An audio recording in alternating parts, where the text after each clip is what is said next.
Good morning, students. Good morning, ma'am. Good morning. Ma'am. Good morning. Good morning. Ma'am. कि कल की class में हमने आपको बताया था कि हम लोग जो है कल वाली जो क्लास है यानी आज की जो क्लास रहेगी उसमें हमने अब तक जितने भी लेसन किए हैं उन लेसन के जो एमसीक्यूज हैं वो हम डिस्कस करने वाले हैं। साथ ही साथ जो शॉर्ट क्वेश्चन आंसर अगर हो पाएंगे तो हम उनको भी कवर करने की कोशिश करेंगे। ठीक है बेटा, तो सबसे पहले आप फटाफट क्विकली जाकर अपनी जो हिस्ट्री और सिविक्स दोनों बुक्स हैं वो ले लीजिए, अपने पास में रख लीजिए और जो है पेन या पेंसिल जो भी है आपके पास अवेलेबल अभी उससे आप अपनी एक्सरसाइज लिख लीजिए। अगर नहीं है तो आरसी के अंदर आप साथ साथ जो है उसको राइट डाउन करेंगे। ठीक है, तो हमारा जो लास्ट चैप्टर क्लास के अंदर हुआ था तो उसकी जो एक्सरसाइज थी वो रिमेनिंग थी। अभी हमने उनकी जो है एक्सरसाइज नहीं की थी, तो पहले हम जो हिस्ट्री का जो हमारा लास्ट लेसन था उसी की एक्सरसाइज जो है वो फिलअप करेंगे। आफ्टर इंडिपेंडेंस वाला जो लेसन था हमारा, इंडिया आफ्टर इंडिपेंडेंस। ठीक है, तो इंडिया आफ्टर इंडिपेंडेंस के जो क्वेश्चन आंसर है वही हम इस क्लास में डिस्कस करेंगे। पहले एमसीक्यूज, उसके बाद आपके सिविक्स के role of police and court वाला जो लेसन है और रिसेंटली जो कल ही हमारा हुआ है अंडरस्टैंडिंग मार्गलाइजेशंस, इन सभी लेसन्स के जो एमसीक्यूज हैं वो हम इस क्लास के अंदर डिस्कस करेंगे। ठीक है बेटा, तो जो पहला क्वेश्चन है हमारा, हम सबसे पहले जो है हिस्ट्री के बारे में डिस्कस करने वाले हैं। हिस्ट्री का जो है वो वाला लेसन हम डिस्कस करेंगे। ठीक है, तो हिस्ट्री के जो एमसीक्यूज हैं वो डिस्कस करेंगे। सबसे पहले निकाल लीजिए आप।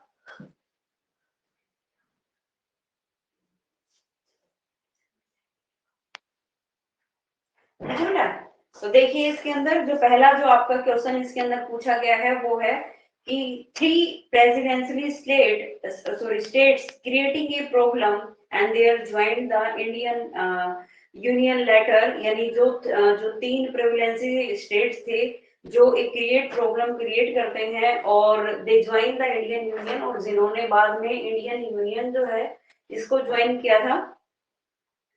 Which of the following state was not one of them? अब इसमें बताया गया है कि वो कौन सा स्टेट है जो इनमें से नहीं है, यानी जिसने प्रॉब्लम क्रिएट नहीं की थी, प्रेवलेंसी स्टेट के अंदर जो नहीं आता है। तो फर्स्ट है आपका जूनागढ़। तो आपको जैसे बताया गया था जूनागढ़ जो है, कश्मीर और हैदराबाद, ये तीन रियासतें ऐसी थी जो भारत के अंदर आफ्टर इंडिपेंडेंस मिलने के लिए तैयार नहीं थी। तो इसके अंदर लास्ट आपका जो ऑप्शन बचता है बड़ौदा वाला, it is the right answer, क्योंकि इसमें पूछा गया है कि कौन सा स्टेट जो है वो नहीं है इसके अंदर। तो जूनागढ़ भी इसके अंदर इंक्लूड होता है, हैदराबाद भी इसके अंदर इंक्लूड होता है, जो आपका कश्मीर है ये इसके अंदर इंक्लूड नहीं होता है। सॉरी, कश्मीर इसके अंदर इंक्लूड होता है, जो बड़ौदा है। तो आपका जो आंसर आएगा इसके अंदर ऑप्शन डी वाला जो आंसर है जिसका नाम है Baroda is the correct answer. ठीक है, उसके बाद जो आपका सेकंड क्वेश्चन है, सेकंड क्वेश्चन क्या पूछ रहा है आपसे? सेकंड क्वेश्चन आपसे पूछ रहा है कि how many languages have been include in the 8th schedule of the constitution. हमारे संविधान की जो 8वीं अनुसूची है उस 8वीं अनुसूची के अंदर कौन सी जो लैंग्वेज है, यानी कितनी लैंग्वेज जो हैं जिनको इंक्लूड किया गया है 8वीं अनुसूची के अंदर। 8 जो शेड्यूल है हमारा उसके अंदर कॉन्स्टिट्यूशन में कितनी लैंग्वेजेस को जो है इंक्लूड किया गया है। तो इसमें भी आपका जो सेकंड है इसमें भी आपका डी आंसर जो है कितना है 22, क्योंकि हमारे कॉन्स्टिट्यूशन के अंदर 22 भाषाओं को मान्यता दी गई है। तो ये जो 22 लैंग्वेजेस हैं इनको कौन से शेड्यूल के तहत, 8 शेड्यूल के तहत जो है इनको हमारे कॉन्स्टिट्यूशन के अंदर रखा गया है। उसके बाद आता है भाई आपका हाउ मैनी, जो थर्ड क्वेश्चन है आपका, ये आपसे पूछ रहा है कि भाई how many members did the constituent assembly have for undivided India.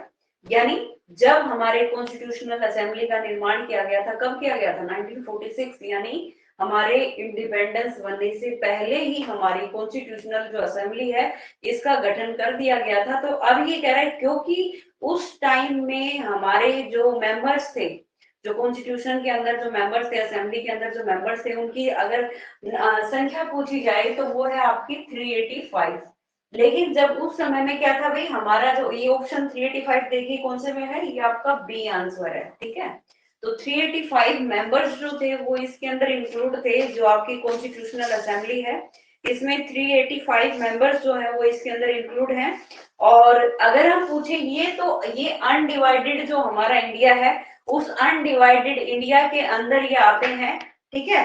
लेकिन अगर हम डिवाइड इंडिया की बात करें कि आफ्टर इंडिपेंडेंस यानी, तो कुछ हमारे जो असेंबली के मेंबर्स थे वो कहाँ चले गए थे, वो जो है वो पाकिस्तान के अंदर चले गए, यानी मुस्लिम कम्युनिटी से। तो इसमें कितने मेंबर रिमेनिंग रह गए थे बाद में, तो वो है नंबर जो है 308 है। लेकिन आपसे पूछा ये नहीं गया कि डिवाइड होने के बाद कॉन्स्टिट्यूशनल असेंबली के अंदर जो मेंबर हैं वो कितने थे, क्या पूछा गया है, ये पूछा गया है कि अनडिवाइडेड जो इंडिया था, अनडिवाइडेड इंडिया के अंदर जो हमारी कॉन्स्टिट्यूशनल असेंबली थी, उस असेंबली के अंदर जो नंबर ऑफ मेंबर्स है वो कितने थे, तो वो है आपकी 385, ठीक है।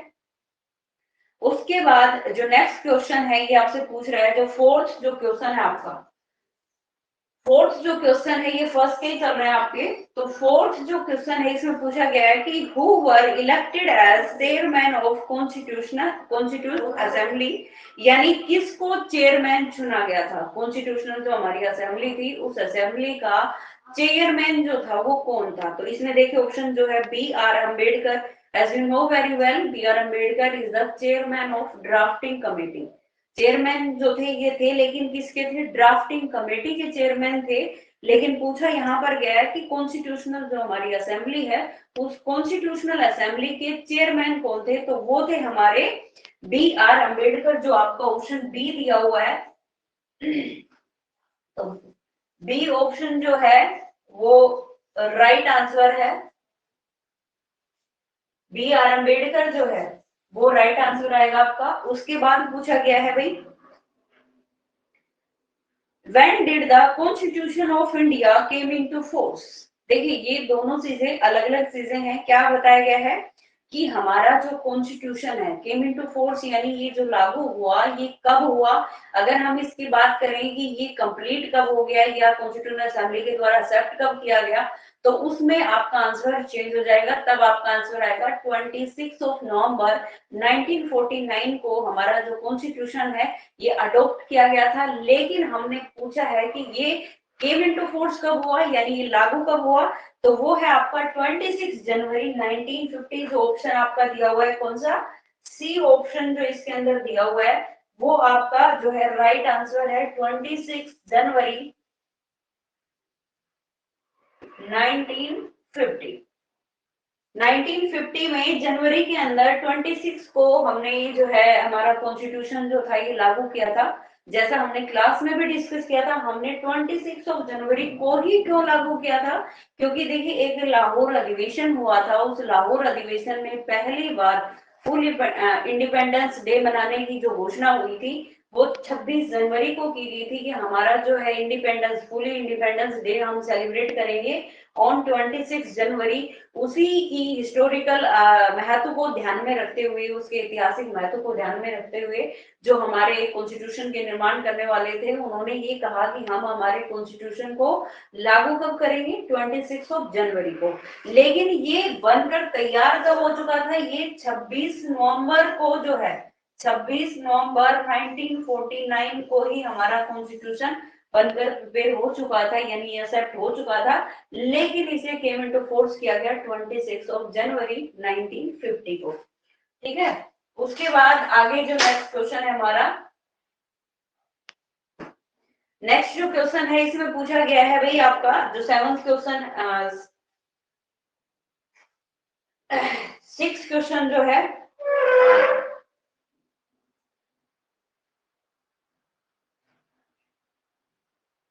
यहाँ पर थोड़ा सा जो है हमारे आंसर जो है वो हो गया, क्वेश्चन बीच में लेफ्ट हो गया बेटा।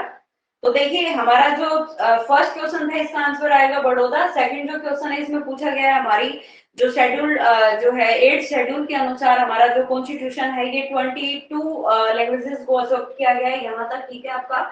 उसके बाद थर्ड जो क्वेश्चन है इसमें हमारे पूछा गया है कि कॉन्स्टिट्यूशनल असेंबली जो है इसके अंदर अनडिवाइडेड इंडिया के अंदर जो नंबर ऑफ मेंबर्स है वो है आपके 385, ठीक है।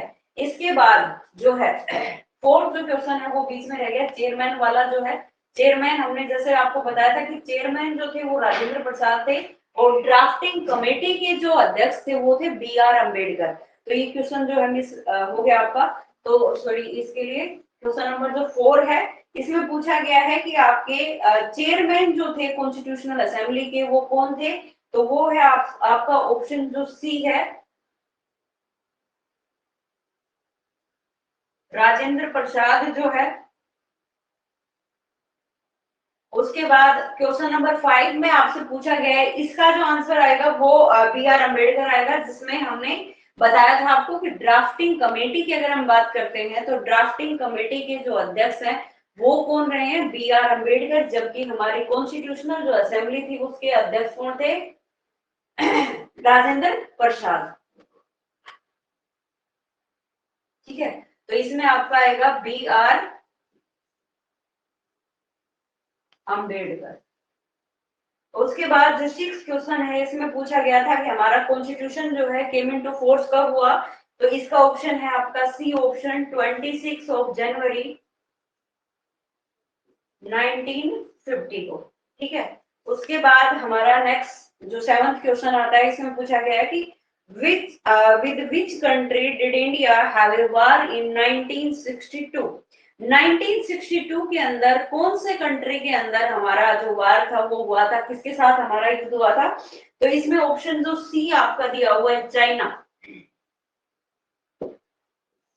चाइना जो है इसके साथ हमारा जो वार हुआ था वो हुआ था 1962 को। कारण जो था वो बताया गया था, कारण क्या था कि जो दलाई लामा थे नेपाल के, वो भारत के अंदर आते हैं अपने कुछ जो उनके फॉलोअर्स हैं उनके साथ भारत के अंदर आते हैं और भारत में जो है ये शरण लेना चाहते थे। तो जब चाइनीज लोगों को ये बात पता चली, चाइना के जो लोग थे उनको ये पता चला कि भाई भारतीय जो लोग हैं इन्होंने दलाई लामा को अपने यहाँ पर जो है शरण दे रखी है, रिफ्यूजी यहाँ पर है वो, तो उन्होंने ये कहा कि आप इसको जो है पनाह ना दें, यहाँ पर शरण ना दे, रिफ्यूजी ना रखें। लेकिन भारत ने जब मना कर दिया तो यही बात चाइना को पसंद नहीं आई और उन्होंने भारत के ऊपर 1962 में अटैक कर दिया। ठीक है, उसके बाद आता है आपका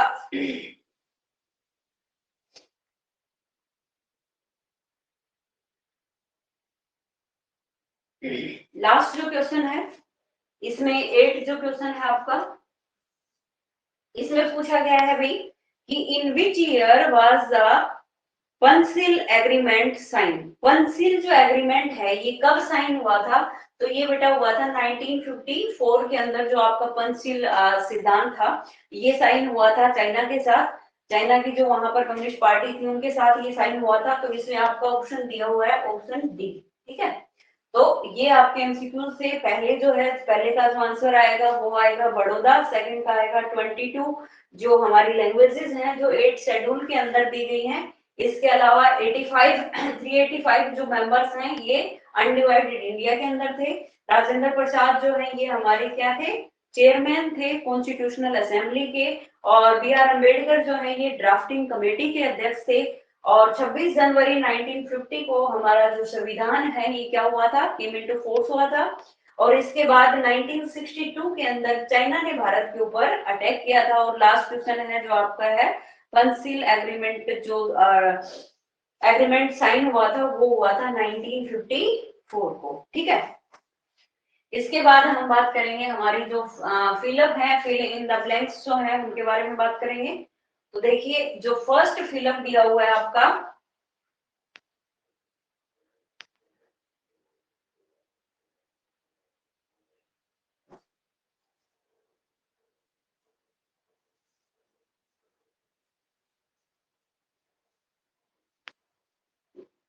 फिल इन द ब्लैंक्स के अंदर फर्स्ट जो फिलअप दिया हुआ है वो क्या दिया हुआ है कि इंडिया गोट इंडिपेंडेंस, भारत जो है ये आजाद हुआ था इन द ईयर पूछा है तो कब हुआ था 1947 को। अगर आपसे डेट पूछा जाता है तो आप क्या बताएंगे 15 अगस्त 1947। तो यहाँ पर सिर्फ ईयर पूछा है तो फर्स्ट के अंदर क्या आएगा आपका 1947। उसके बाद जो दूसरा दिया हुआ है the problem of integration of dash state was a difficult one, यानी कौन सी चीज जो थी डिफिकल्ट वन में आती है, जो प्रॉब्लम थी इंटरोगेशन की, तो उसमें आपका आएगा प्रिंसली। जो प्रिंसली स्टेट थे, मेजर रूप से जो 3 प्रिंसली स्टेट थे जिनके बारे में अभी हमने बात की, जूनागढ़ है आपका, कश्मीर है और जो आपका हैदराबाद है, ये 3 रियासतें ऐसी थी, ये प्रिविलेंस स्टेट ऐसे थे जिन्होंने बहुत सारी प्रॉब्लम जो है क्रिएट की थी।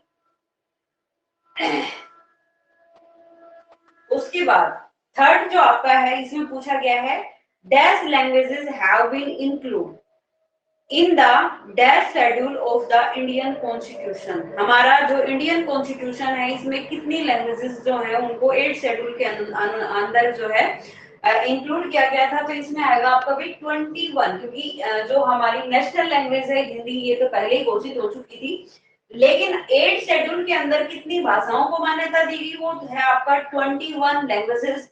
तो 21 लैंग्वेजेस हैव बीन इंक्लूड, वो शामिल की गई थी इन द सेकंड जो आपका है उसमें क्या आएगा, उसमें आपका आएगा 8th शेड्यूल। तो 8th schedule of the Indian constitution. उसके बाद जो फोर्थ क्वेश्चन है, ये आपसे पूछ रहा है कि भाई subject such as dash and dash were place in the union list. देखिए 3 लिस्टों के बारे में हमने बात की थी, जिसमें हमारी यूनियन लिस्ट आती है, फिर उसके बाद स्टेट लिस्ट आती है और कॉन्करेंट लिस्ट आती है, ठीक है। तो इसमें पूछा गया है कि वो कौन सा विषय है, यूनियन लिस्ट यानी जिनके ऊपर कानून बनाने का अधिकार सिर्फ और सिर्फ किसका होता है, यूनियन गवर्नमेंट का ही होता है। तो वो क्या कहलाती है, यूनियन लिस्ट कहलाती है। उसके बाद स्टेट लिस्ट यानी वो सब्जेक्ट्स जिनके ऊपर कानून बनाने का अधिकार सिर्फ और सिर्फ किसका होता है, स्टेट गवर्नमेंट का होता है, तो वो किस में इंक्लूड हो जाएगा, आपका स्टेट लिस्ट के अंदर इंक्लूड हो जाएगा। उसके बाद कॉन्करेंट लिस्ट में क्या आएगा, यानी जिसमें दोनों ही, आपकी यूनियन गवर्नमेंट भी कानून बना सकती है और आपकी स्टेट गवर्नमेंट भी कानून बना सकती है। तो उस स्थिति में आंसर जो आपका आएगा वो क्या आएगा, कॉन्करेंट लिस्ट। तो इसमें पूछा गया है कि वो सब्जेक्ट कौन कौन से हैं जो हमारी यूनियन लिस्ट के अंदर इंक्लूड होते हैं। तो इसके अंदर आपका आंसर आएगा भाई पहला डिफेंस, और दूसरे ऑप्शन के अंदर आपका आएगा फॉरेनर अफेयर्स।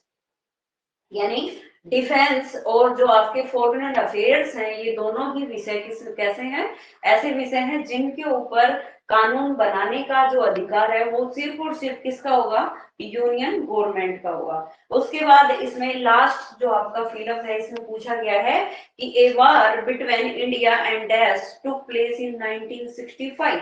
देखिए 1962 की अगर हम बात करें तो 1962 के अंदर तो हमारा युद्ध जो हुआ था वो किसके साथ हुआ था, चाइना के साथ हुआ था। लेकिन पूछा क्या है कि 1965 में हमारा जो वार हुआ था वो किसके साथ हुआ था, तो इसमें आंसर क्या आ जाएगा आपका, पाकिस्तान।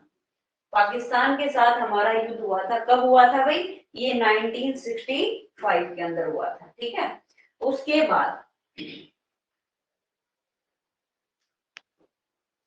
बाद नेक्स्ट जो क्वेश्चन है आपका, ये है भाई ट्रू और फॉल्स।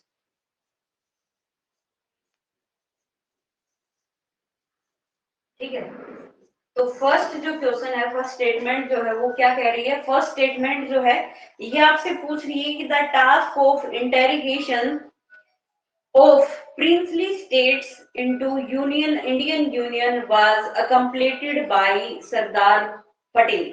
क्या पूछा गया है कि जो टास्क था हमारा इंटेरोगेशन ऑफ प्रिविलेंसेस जो स्टेट थे, 3 जो प्रिविलेंसेस स्टेट जो प्रॉब्लम क्रिएट कर रहे थे, कश्मीर, जूनागढ़, हैदराबाद, तो अब ये कह रहा है कि जो हमारा इंटेरोगेशन था प्रिंसली स्टेट्स के साथ इनटू इंडियन यूनियन, यानी इंडियन यूनियन का उनके साथ जो था, was completed by Sardar Patel, Sardar Vallabh भाई पटेल। अब आपको पता है कि हमारे फर्स्ट होम मिनिस्टर भी रहे हैं सरदार वल्लभ भाई पटेल, और इनका सबसे ज्यादा योगदान रहा है, किस चीज में योगदान रहा है भाई, इसका सबसे ज्यादा योगदान रहा है कि इन्होंने भारत को एक यूनिटी बनाने में, भारत को एक एकता देने में, या फिर ये कहिए कि जो अलग अलग जो लगभग 500 से भी ज्यादा रियासतें हमारे यहाँ पे थी, वो 500 से भी ज्यादा जो रियासतों को एक करने का काम किसने किया था? सरदार वल्लभ भाई पटेल ने। यानी आज जो हम जिस इंडिया को देखते हैं, उस इंडिया के पीछे जो मेजर रोल रहा है वो सरदार वल्लभ भाई पटेल का ही रहा है। तो ये बात बिल्कुल सही है। तो फर्स्ट जो स्टेटमेंट है आपकी, ये क्या है भाई? ये ट्रू स्टेटमेंट है। उसके बाद जो सेकंड स्टेटमेंट है, ये आपसे पूछ रही है कि the constitutional assembly had members of the Congress party only. अब क्या कह रहा है कि कॉन्स्टिट्यूशनल असेंबली के अंदर जो मेंबर्स थे वो सिर्फ और सिर्फ कांग्रेस पार्टी के ही मेंबर्स थे। तो ऐसा बिल्कुल भी नहीं था। तो ये स्टेटमेंट कैसी आपकी? ये फॉल्स स्टेटमेंट है, क्योंकि अदर पार्टीज से भी जो लोग थे वो हमारी कॉन्स्टिट्यूशनल असेंबली के अंदर देश के अलग अलग पार्ट से मेंबर्स लिए गए थे। तो ऐसा नहीं है कि सिर्फ और सिर्फ इंडियन जो हमारी कांग्रेस है उन्हीं से मेंबर लिए गए हैं। उसके बाद थर्ड जो चीज है वो आपसे पूछ रही है कि doctor B R Ambedkar was the chairman of constitute assembly. कि बी आर अम्बेडकर जो थे ये क्या थे? ये चेयरमैन थे। किसके भाई? हमारी जो कॉन्स्टिट्यूशनल असेंबली है इसके चेयरमैन थे। अब मुझे बताओ आप कि बी आर अम्बेडकर जो थे वो चेयरमैन थे या नहीं थे? ये स्टेटमेंट बिल्कुल गलत स्टेटमेंट है। कारण क्या है? क्योंकि अगर यहाँ पर आपका बी आर अम्बेडकर की जगह डॉक्टर राजेंद्र प्रसाद नाम होता तो ये वाली स्टेटमेंट आपकी बिल्कुल सही होती है ना। या फिर हमारा बी आर अम्बेडकर के साथ हम ये देते कि B R Ambedkar is B R Ambedkar was the chairman of drafting committee. Drafting committee के चेयरमैन की अगर हम बात करते तो वो बी आर अम्बेडकर थे, लेकिन यहाँ पर बी आर अम्बेडकर को कॉन्स्टिट्यूशनल असेंबली का हेड बताया गया है। तो ये स्टेटमेंट भी कैसी है? फॉल्स स्टेटमेंट है। उसके बाद लास्ट स्टेटमेंट आपसे पूछ रही है कि the constitution of India came into force on 26 नवंबर 1949। अब ये स्टेटमेंट भी कैसी है?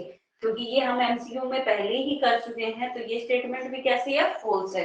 क्योंकि यहाँ पर अगर हमारा होता 26 जनवरी 1950 तो ये स्टेटमेंट भी कैसी होती?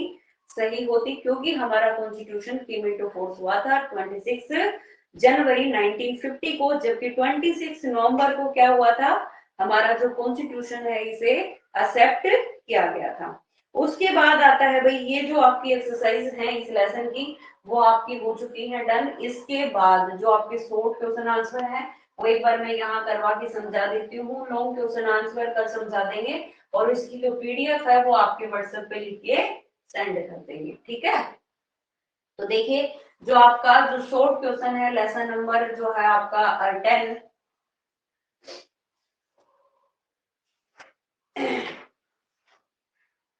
इसमें जो शॉर्ट क्वेश्चन जो आपके आते हैं वो एक बार क्लास के अंदर डिस्कस कर लेते हैं कि जो शॉर्ट क्वेश्चन है जो आपका आंसर है, फर्स्ट आंसर जो आपका है वो देखिए क्या है। सबसे पहले क्वेश्चन को पढ़ लेते हैं कि आपका क्वेश्चन जो है ये पूछ क्या रहा है। तो इसमें पूछा गया है कि नेम एनी 3 मेजर प्रॉब्लम्स, कि आपको 3 मेजर प्रॉब्लम जो है वो बतानी है फेस बाय इंडिया, जो भारत के द्वारा फेस की गई थी।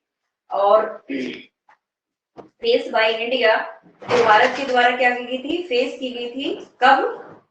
Soon after independence. जैसे ही हम इंडिपेंडेंस हुए उस इंडिपेंडेंस के साथ ही 3 मेजर प्रॉब्लम जो है वो हमें फेस करनी पड़ी।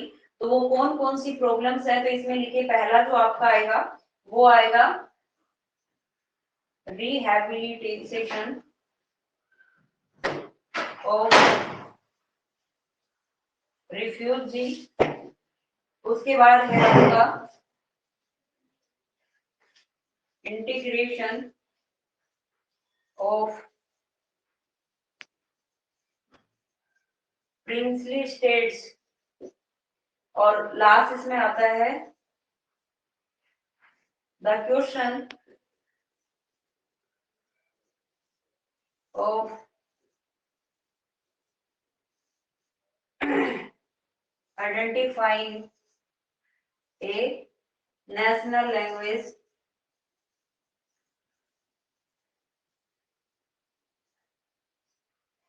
उसके बाद है आपका इकोनॉमिक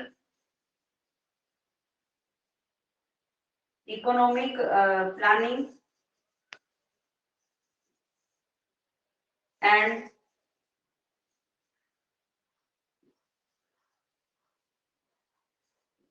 framing the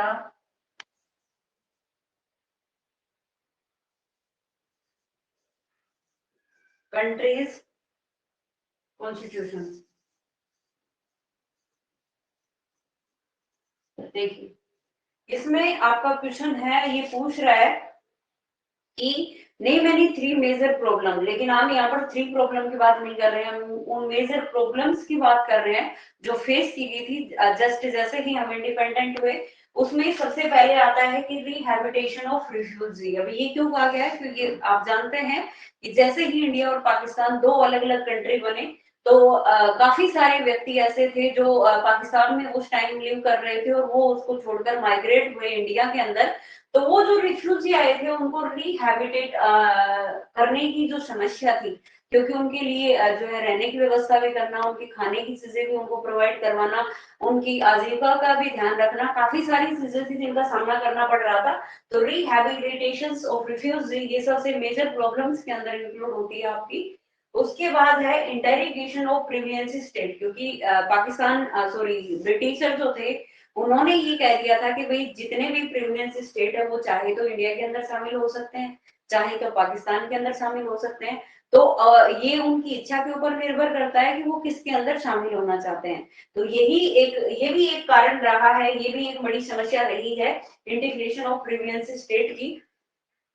उसके बाद नेक्स्ट जो समस्या की अगर हम बात करें, the question of identifying A national language, क्योंकि भारत के अंदर काफी सारी लैंग्वेजेस जो है वो बोली जाती हैं, काफी डायलेक्ट्स हैं जिनको यूज किया जाता है भारत के अंदर, काफी भाषाएं उपभाषाएं बोलियां भारत के अंदर बोली जाती हैं। तो ऐसे में किसी एक लैंग्वेज को चूज करना कि भाई हम इसको एज ए नेशनल लैंग्वेज रखना चाहते हैं, क्योंकि अगर आज हमारी जो नेशनल लैंग्वेज है वो सबको पता है हिंदी है, लेकिन अगर हम साउथर्न इंडिया या ईस्टर्न इंडिया की बात करें तो उसमें काफी सारे हमारे स्टेट ऐसे हैं जो हिंदी लैंग्वेज को नहीं समझते हैं या नहीं बोलते हैं। तो ये एक बड़ी समस्या सामने आ रही थी। अगर हम हिंदी को यूज करते हैं तो हिंदी इंडिया के अंदर 40% ही लोग ऐसे हैं जो हिंदी लैंग्वेज को समझ पाते हैं या फिर बोल पाते हैं। बाकी जो है वो जैसे उनकी जो वहाँ की रीजनल जो लैंग्वेज है उन्हीं को समझते हैं मेन रूप से, या फिर इंग्लिश लैंग्वेज जो है वो समझते हैं। तो इंग्लिश लैंग्वेज क्योंकि हमारी नहीं थी तो उसे तो हम नेशनल लैंग्वेज बना नहीं सकते,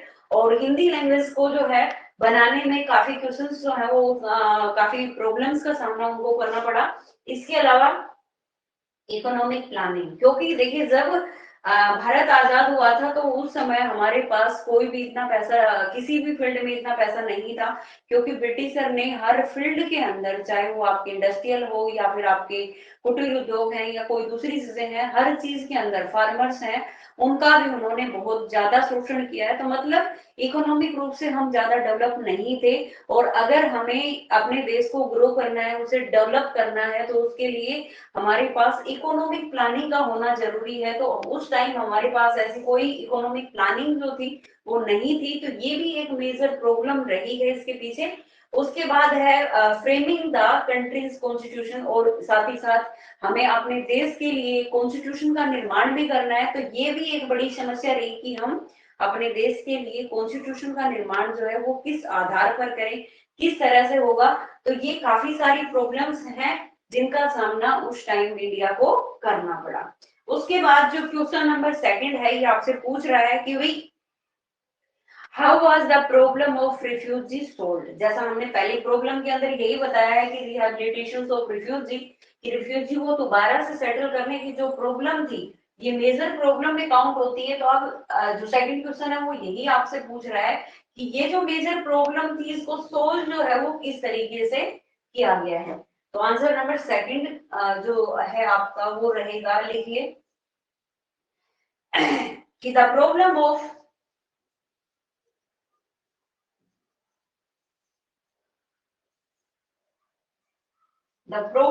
refugee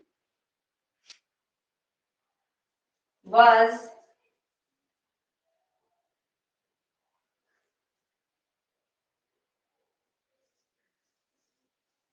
tackled by the creation of a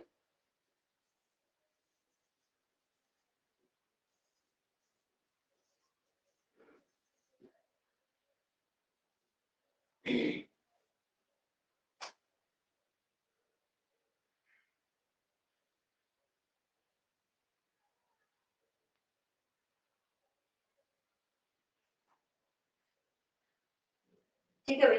तो जो सेकंड क्वेश्चन है आपका ये कह रहा है कि जो प्रॉब्लम है रिफ्यूजी वाली जो प्रॉब्लम है इसको सोल्व किया गया, टैकल किया गया किसके द्वारा?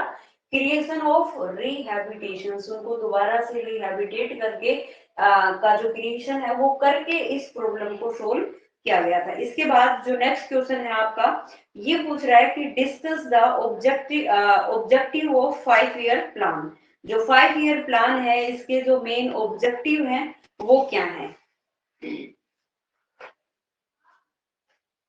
तो देखिए इसके अंदर जो आपका आंसर आएगा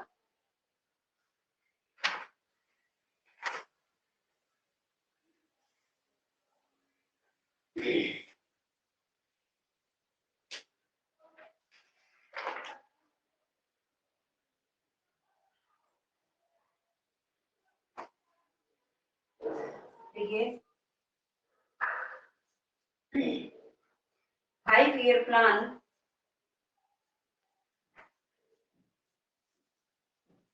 जो 5 ईयर प्लान बनाया गया था, help the government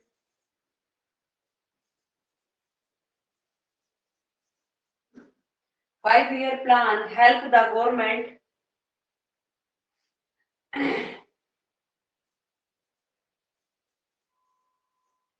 tackle the problems of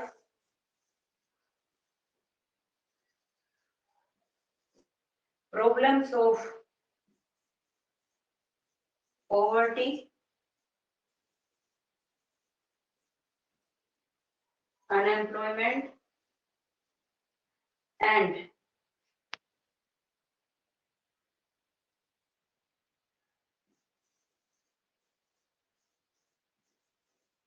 price rise. अब देखिए जो क्वेश्चन है ये आपसे पूछ रहा है कि discuss the objective of 5 year plan. जो 5 ईयर प्लान था इसके मेन ऑब्जेक्टिव जो है वो क्या थे? तो 5 ईयर प्लान का जो ऑब्जेक्टिव था 5 year plan help the government, इसमें मेन रूप से गवर्नमेंट की हेल्प की गई थी। किसके द्वारा? Government tackle the problem of, उस समय जो हमारी मेजर प्रॉब्लम थी क्या थी भाई? जैसे गरीबी है ये सबसे बड़ी समस्या थी, तो इसको टैकल करके गवर्नमेंट की हेल्प की गई। और दूसरा अनएम्प्लॉयमेंट जो बेरोजगारी थी, एंड प्राइस राइज जो अचानक से जो प्राइस जो राइज हुए थे, तो इस तरह से इन प्रॉब्लम्स को जो है वो टैकल किया गया। उसके बाद जो फोर्थ क्वेश्चन है वो आपका पूछ रहा है कि what is the major cause of tension between India and Pakistan.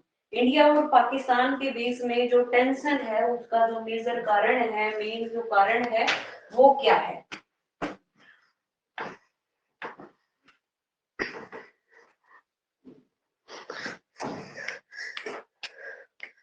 तो लिखिए फोर्थ जो आपका आंसर है। इसके बाद लास्ट क्वेश्चन और बचेगा आपका। तो मेजर जो केस है इसके बीच में वो है Kashmir. Kashmir is the bone of, Kashmir is the bone of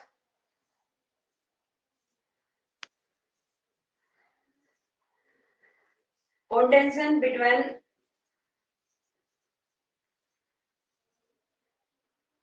the two countries।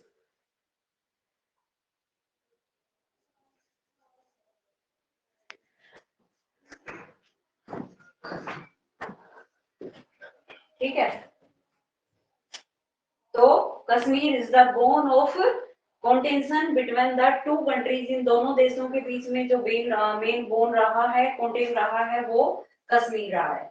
उसके बाद यही एक तनाव का सबसे बड़ा कारण रहा है, क्योंकि पाकिस्तान चाहता है कि कश्मीर के ऊपर वो अधिकार करें और इंडिया जो है वो चाहता है कि कश्मीर के ऊपर उन्हीं का अधिकार जो है वो रहे। तो ये मेन कारण रहा है। उसके बाद लास्ट क्वेश्चन जो आपका पूछ रहा है कि what are the two main subject place in the state list of constitution, यानी दो मेन सब्जेक्ट बताने हैं आपको जो स्टेट लिस्ट के अंदर कॉन्स्टिट्यूशन में रखे गए हैं। तो वो है आपका एजुकेशन